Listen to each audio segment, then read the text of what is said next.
આજની ગુજરાતી વાર્તા શીરો. વાર્તાકાર વર્ષા અડાલજા. જ્યારે પરણીને કુસુમે પતિના ઘરમાં પગ મૂક્યો ત્યારે એને થયું, હાશ, આખરે એ પોતાના ઘરે આવી. બાપનું ઘર તો ક્યારે પોતાનું લાગ્યું જ હતું.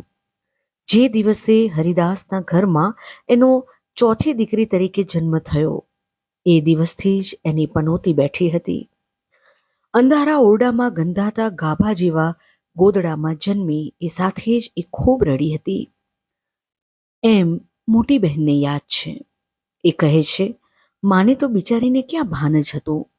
પોતે કરમ બુંદિયાળ, પેટમાં પિંડ બંધાયો ત્યારથી જ માને દુઃખ દીધેલું. બિચારી ખૂબ જ કષ્ટાઈ હતી. બારણાની તિરાડ સોંસરવી ચીસોએ નાની બહેનોને સુનમુન કરી મૂકેલી. માના પેટમાં જ સંસારની અસારતા સમજાઈ ગઈ હોય એમ પોતે અંદર જ ઠસકાઈ રહી હતી. મોટી બહેન ગભરાઈ ગઈ હતી. સુવાવડમાં શાંતાબાના હાથમાં જશ. ગમે તેવું કથોડું છોકરું સરકી આવે. પણ એ ગયા હતા બાજુના ગામમાં. બાપ તો બાટલી લઈને જ બેઠો હતો અને હનુમાન ચાલીસાનો બબડાટ કરતો હતો. જાણે કેમ આવનાર દીકરી ભૂત પ્રેત હોય અને એને નસાડવાની હોય. એણે માને ગળે હાથે તાવીજ, દોરા, મંત્રેલા મણકા બાંધ્યા હતા, માનતા રાખી હતી. મોડી રાત્રે શાંતાબાએ માનો છૂટકો કરાવ્યો અને રડતા રડતા એણે છાતીમાં શ્વાસ ભર્યા. દીકરી, અરે રે, આ શું થઈ ગયું? 3 વાર હનુમાનજીએ દગો દીધો. બાપે બીજી બાટલી સડેરાટ પીધી અને બાટલીનો ઘા કર્યો. મોટી બેન બાપડી 11ની બાળકી જ ને, તો એ બધું સમજતી. પોતે માના પેટમાં હતી ત્યારથી ઘરનો બોજો બળદની જેમ ખેંચતી. ગીતા 9ની, 5ની ભદ્રા અને પોતે કુસુમ. નામ પણ મોટીએ જ પાડેલું, કુસુમ, ફૂલ. પણ જન્મતા વેત ન ઘરમાં સુગંધ છલકી ઉઠી કે પોતે ખીલી ઉઠી. સુવાવડમાં માં બેભાન થઈ ગઈ હતી. તે ભાનમાં પાછી ફરી જ નહીં. સંસારના અડધે રસ્તે જ ભાંગી પડી. બોજ નીચે ચગદાઈ ગઈ. પોતાને જોયા વિના, ચૂમ્યા વિના, છાતીએ વળગાડી દૂધ પાયા વિના જ એ ચાલી ગઈ. બાપ તો પહેલા જ ભાગી ગયો હતો. માની ચિતાને આગ દેવા ગામ લોકો ક્યાંકથી પકડી લાવ્યા હતા. તોય એ સ્મશાને ન જ ગયો. ફળિયામાં અડીને બેસી રહ્યો ને જીવનમાં સાથે નહોતો ચાલ્યો. એણે મૃત્યુ વખતે મા સાથે છેલ્લા 2 ડગ ભર્યા નહીં. 2 દિવસમાં ફોઈએ વાત માંડી. છે પગીની દીકરી, પણ જોતો રૂપરૂપનો અંબાર માડી રે. પગી એને તારા ઘરમાં બેસાડવા તૈયાર છે. કુવાવાળી જમીન લખી દેવી પડશે. બસ, બધું પાક્કું જ સમજ. 4 ભાઈ પર બેન છે. નક્કી દીકરો દેશે. શું સમજો? ચંદ્રીએ ઘરમાં રૂમઝૂમ પગલાં માંડ્યા. બાપને તો અજવાળું ઝાકોર. ચંદ્રીએ હરખ ગયેલા ધણી પાસે ઠૂઠવો મૂક્યો. જનારી તો ગઈ, પણ આ 4 જોગમાયા જણીને મારે માથે નાખતી ગઈ. મારી ભેગી આ બધ્યું રહેશે તો મને પેલીનું ભૂત નડશે. ત્યાં કરવું શું? જુદી કાઢો. થોડે છેડે 2 ઓરડા ઉતારો, નહીં તો આ પગલે પાછી વળી જઈશ. ચંદ્રીના અજવાળામાં બાપ આંધળો ભીત થઈ ગયો હતો. ક્યાં કોઈને પૂછવાનું હતું? 2 દિવસમાં તો છાપરી ઊભી થઈ ગઈ. થોડા ઠામ વાસણ ને કપડાના ગાભા. મોટી બેને પોતાને કાંખમાં ઘાલી આંગળીએ ગીતા, ભદ્રાને લઈ ઝૂંપડીમાં સંસાર માંડ્યો. મોટી બેન નાની બહેનોને લઈ ખેતીએ દાળી કામ કરતી, પાણી ભરતી, નવી માના ઠામ વાસણ કરતી, પગ દાબદી અને રાત્રે ફાનસ ઝાંખું કરી બહેનોને પાંખમાં લઈને ગોદડામાં સૂતી. કુસુમ ટગર ટગર આંખે જાગતી. પેટમાં ભડકો થતો. કેમે નીંદર ના આવે. ઉઘાડા વગડાના ધીકતા તડકામાં જેવું તેવું ભાથું ખાઈ મોટી માંડ આડે પડખે થઈ હોય ત્યારે બીજા છોકરાઓને માને ધાવતા જોઈ મોટીને વળગી પડી જીદ કરતી. મોટી ધીવી નાખતી, પછી ખૂબ રડતી. એક દિવસ નખી કાકીએ કહ્યું ખરું, મારા છોકરાની વહુને રમલો ધાવે છે ને, ધાવણ તો ચડી આવે છે, પણ આ મુઈ માને ખાઈ ગઈ. એને મારી વહુના ખોળામાં નાખવું ને નહીં તે કંઈક થાય તો મોટી જોઈએ તો દૂધનું પવાલું ભરી જા. મરણ પરણના જમણવારમાં ગામના લોક આ નભાઈ છોકરીઓને જમાડતા ત્યારે અકારાંત્યાની જેમ ઝાપટતી છોકરીઓને જોઈ ચંદ્રીના ભવા ચડી જતા. અર નભાઈ બાપનો કુળ અને નામ બેય બોલ્યા. અને એમાંય જ્યારે ચંદ્રીને દેવના ચક્કર જેવો દીકરો રાંદલમાએ દીધો તે દિવસથી એ ઘરની દિશા જ બંધ થઈ ગઈ. એના ઘર ફરતે ઊંચી વંડી ચણાવી દઈ એમાં કાચ ખોસ્યા હતા. રખીને આ અભાગણીઓની નજર લાગી જાય એ માટે ચંદ્રી દોરા ધાગા કરતી, પીરની માનતા રાખતી, મંત્રેલા પાણીની છાંટ ઘર પર નાખતી. મોટી જ્યાં જ્યાં કામે જાય ત્યાં ત્યાં સાવરણીની સળી જેવી કુસુમ પાછળ ઘસડાતી. ઘરમાં એકલી પડે તો બી મરતી. નવીના ઘરમાંથી છાશવારે ઊંચી વંડી ઠેકીને મીઠી સુગંધ વહી આવતી. નાક ઊંચું કરી કુસુમ ઊંડો શ્વાસ ભરતી. નક્કી શીરાની જ સોડમ. જે રાત્રે નવીને જૂની સપનામાં આવતી તે દિવસે શીરો અચૂક શેકવા બેસી જતી. માતાજીને ધરતી ને દેવુને માથેથી રાઈ મરચા ઉતારી કચકચાવીને ફેંકતી. પછી રડતી જાય અને ઘીથી લથબથ શીરો ખાતી જાય. કુસુમને કાયમ સપનામાં તાંસળું ભરીને શીરો જ દેખાતો. પણ સવારે ઉઠે કે ભાણામાં રાતનો બળિયો જળિયો રોટલો જ શિરામણમાં ભાળતી. જે દિવસે મરેલી માના છાજિયા લેવાતા અને શીરો શેકાતો ત્યારે બહેનો અંદર કૂસપૂસ કરતી. પણ મોટી પાસે અક્ષરે બોલતી નહીં. મોટી ચીડાતી, ખબરદાર નવીનું નામ લીધું છે તો એવા શાપ દેશે કે સૂકો રોટલોય નહીં મળે. કુસુમ ઘીની સુગંધથી તરબતર અંધારાને તાકતી જાગતી પડી રહેતી.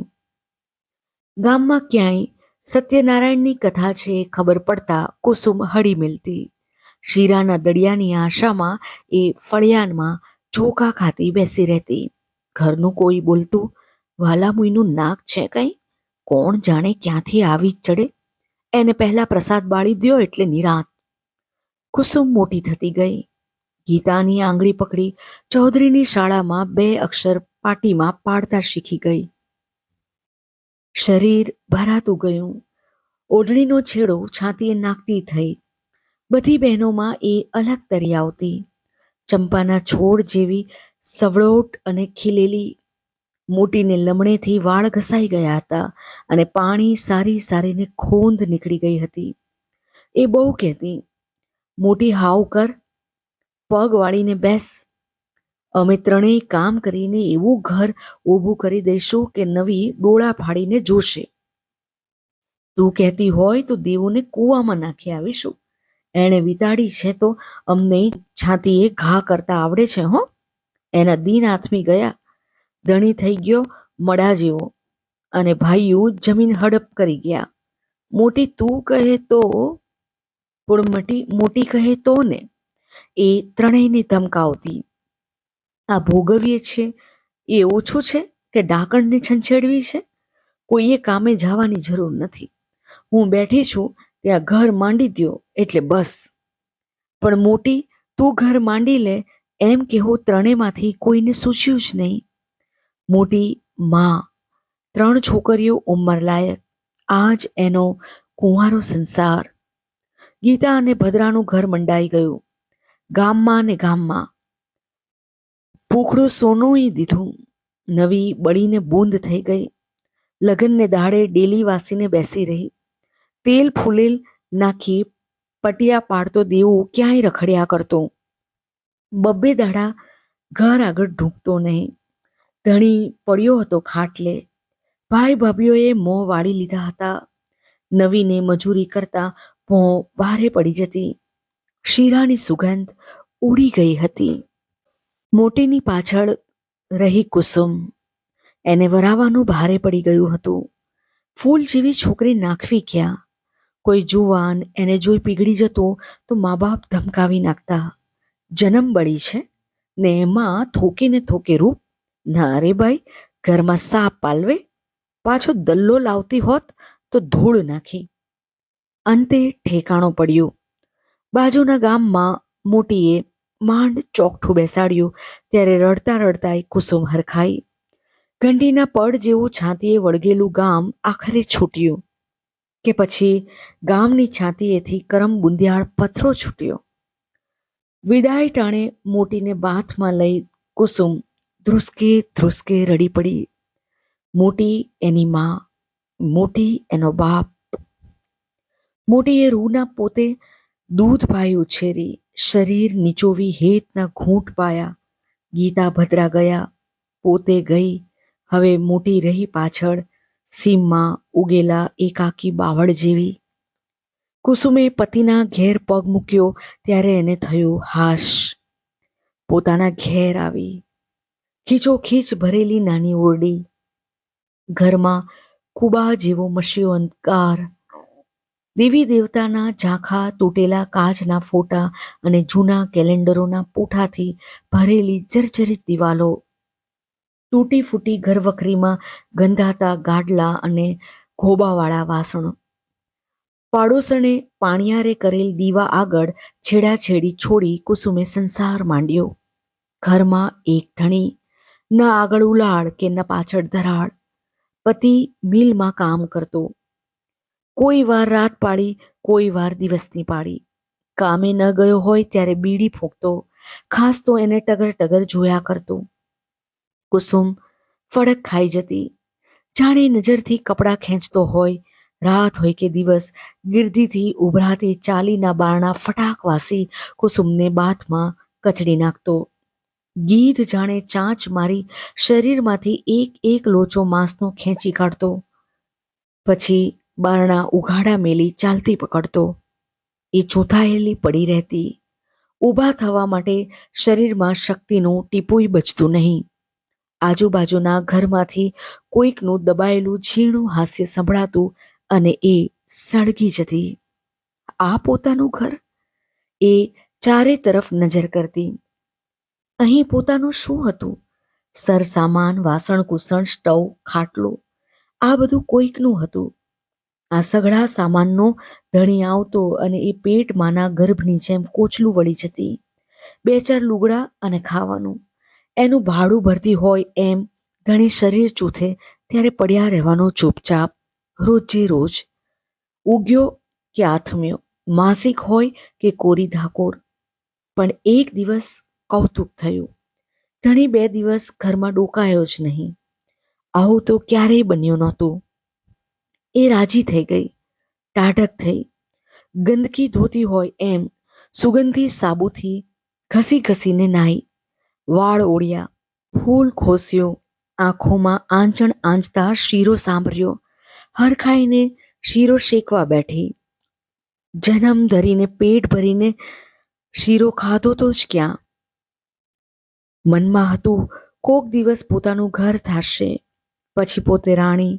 પણ આ ઘરમાં પગ મૂક્યા પછી ધણીની શકરા જેવી નજરે એને ઘડીભર રેડી કરી મૂકી ન હતી. આજ માંડ લાગ આવ્યો હતો. ધીમે તાપે ખાસો લોટ શેક્યો, ઘીની ધાર કરી. આટલો બધો શીરો નવીને દેખાડો તો બળીને કોલસો થઈ જાય. ગરમ પાણી રેડ્યું, છમ. ખાંડ નાખી અને હલાવવા લાગી. આજે તો પેટ ભરીને પોતે ખાશે. જાણે ચૂથણા ભોગવ્યા તે વસૂલ. શીરાની સુગંધથી તે આખી શીરામય બની ગઈ. ભગવાનને જરીક ધરી દઈશ, પછી આ પ્રસાદ જ કહેવાય ને. શીરાએ ગુલાબી રંગ પકડવા માંડ્યો હતો અને એ અધીરી બની ગઈ હતી. પેટમાં જાણે લાય લાગી. જાળવીને કડાઈ નીચે ઉતારી અને ઘીથી લથબથ શીરો થાળીમાં ઠાલવ્યો. હરખાતા દાજતી આંગળીએ કોળિયો મોંમાં મૂક્યો કે કભાર જા, મને મૂકીને ખાવા બેઠી હે? તો મને મૂકીને શું શું કરતી હોઈશ? કોની સાથે? બોલ છીનાળ, બોલ. એક ચીજ સાથે ઘીથી લથબથ શીરો થાળીના ઠોબરા સાથે દૂર ફંગોળાયો અને ઘીથી ચીકણી લાદી પર એને ઉચકીને નાખી. તમાકુની ગંધ મારતું એનું મોં પોતાની પર ઝળુંબ્યું અને 2 દિવસની ભૂખ ભાંગતા તો એ હાંફી ગયો. એણે જોરથી આંખો બંધ કરી દીધી. ગામ કહેતું કે એ કરમ બુંદિયાળ છે. આજે એ બધું સાચું પડતું લાગ્યું. એ લથડીઓ ખાઈ ઊભો થયો. ચોકડીમાં જોરથી અવાજ સાથે થૂક્યો. ઘટક ઘટક પાણી પીધું. વધ્યું એ કુસુમ પર ફેંક્યું. ગાલાવીલી, ઊભી થા. હું આવું ત્યારે ઘર ફૂલ ફટાક જોવે, સમજી? અને ઉઘાડા ફટાક બારણા મેલી એ ગયો. જાત સંકોરતી એ માંડ ઉઠી અને ઘીથી ચીકણી લાદીને આંસુથી ધોવા બેઠી. સાંભળ્યું હતું નવી કોઈ સાથે ભાગી ગઈ. એનો દીકરોય ગામમાં દેખાતો નથી. રોગે બાપને ચૂસી લીધો છે, જાણે ઝાડનું ઠૂઠું. મોટી બાપની પથારી સાચવે છે. ચીકણી લાદી પર મન લપસી પડ્યું. એનેય ભાગી છૂટવું છે, પણ ક્યાં, કોની સાથે? મોટીનો ગરબડિયા અક્ષરનો કાગળ છે. મોં દેખાડી જા કુસુમ, મનમાં વેર ઝેર ન રાખીએ. બાપ સંભારે છે, માફી માંગવી છે. તારામાં જીવ અટક્યો છે. પગ ભારે થઈ ગયા. હવે તો ગામ ન જ જવાય. મરવા દે ને બાપને. માફી માંગી એટલે શું ભોગવ્યાનો છેદ ઉડી જાય? પોતાનો ધણી પિશાચ જ તો. બાપને કારણે આ કૂવામાં પડીને. એણે અમને પાંખમાં લીધા હોત તો થાત આમાંનું કશું. પણ હવે તો ભાવસાગરમાં પડી છે. એનો ન આરો કે ઓવારો. એમાં ડૂબવાનું. સામે પૂરે તરીને થાકી ગઈ છે. ધણી કામ પરથી છૂટી સીધો ઘેર આવી માથે મોસલની જેમ ઊભો રહે. બીડીઓ ફૂંકા ફૂંક કરે. ઝટ કામ પતાવ. થાથી છે કઈ? પછી ધડાધડ બારણા બંધ અને તેજાબનો શીશો ઠલવાય એમ બળતરા, પીડા. આમ જ કાળની ચક્કીમાં પીસાયા કરવાનું. ભરભર ભૂકો ક્યાં સુધી? ઝૂકીને કુસુમ અરીસામાં જુએ છે. લમણામાં ધોળા વાળ જગે છે. ગાલ બેસી ગયા છે. શરીર તો જાણે કોથળો. શું આ લગ્નની જન્મ ટીપમાંથી એનો કોઈ દિવસ છુટકારો જ નહીં? રાંધવા ટાણો થયો. દીવાબત્તી કરી એણે સ્ટવ સળગાવ્યો. ત્યાં તો એ આવી ગયો. સામો જ બેઠો બેઠો ગળફા સાથે ગાળ થૂકે છે. રાંધતા કેટલી વાર નભાઈ? તારી બેને મારું જીવતર રોડ્યું. ક્યાંથી આ પથરો છાતીએ બાંધ્યો? સ્ટવની ઝાડ કુસુમની છાતીમાં લાગી ગઈ. કોણે કોનું જીવતર રોડ્યું તું? કોણ ગળે ઘંટીના પડની જેમ લટક્યો હતો? થાથી? તે કઈ થાથી? તારા બાપને ભૂખ લાગી છે. જીભ કાતરની જેમ ચાલે છે. એને વેતરી નાખે છે. ઊભી આડી ખચાખચ. આ ગામનું ડોબું મેં ક્યાંથી આણ્યું? કાતર સીધી અંદર ઉતરી ગઈ. બળબડ સ્ટવ બળતો હતો. કુસુમની આંખમાંથી ભડકા નીકળે છે. હું ડોબું અને તું રાજકુંવર? મારા રોયા? મને કેરી ઘોડે ચૂસી ગયો ને પાછો ઉપરથી મને બોલેશ? મને? એ કાળ ઝાડ થઈ ગયો. સામે બોલતા શીખી? લે, લેતી જા છીનાળ. બીડીનો ઊંડો દમ મારી ઝબકી ઉઠેલી સળગતી બીડી કુસુમને કાંડે ચાપી દીધી. એ ચીસ પાડી ઉઠી. એણે મોંએ હાથ દાબ્યો. ચૂપ થા વંઠેલ. પડોશનાને જોણું કરવું છે? જોર કરીને કુસુમે હાથને ધક્કો માર્યો. અણધાર્યા સામનાથી એ ગળથોલિયું ખાઈ ગયો. એ સાથે દાંત ભીંસતી કુસુમ હડપ દઈને ઉઠી. બાજુમાં પડેલો ચટણીનો પથ્થર લઈ ધણીને માથે ઝીક્યો. લે, લેતો જા. હું છીનાળ, હું ઘંટીનો પડ કેમ? જનૂનથી પથ્થર ઝીંકતી રહી. કોણ જાણે કેટલી સદીનો જોર મુર્દાલ બાવડામાં પુરાયો. લોહિયાળ લોચો થઈ એ પગ પાસે જ પોટલાની જેમ પડ્યો. હાથમાં તોળેલો પથ્થર અને કુસુમ રોષથી થરથર કાંપતી એને ફાટેલી આંખે જોઈ રહી હતી. માંસનો લોચો. હવે કોઈ દિવસ ન ગાળ બોલશે ન એના શરીરને અડશે. પથ્થરનો ઘા કરતા એને જોર જોરથી હસવાનું મન થયું. એ ઉબળક બેઠી અને સ્ટવ સળગાવ્યો. અબરાઈ પરથી છાલિયું ઉતારી સ્ટવ પર મૂક્યું અને નિરાંતે શીરો શેકવા બેઠી.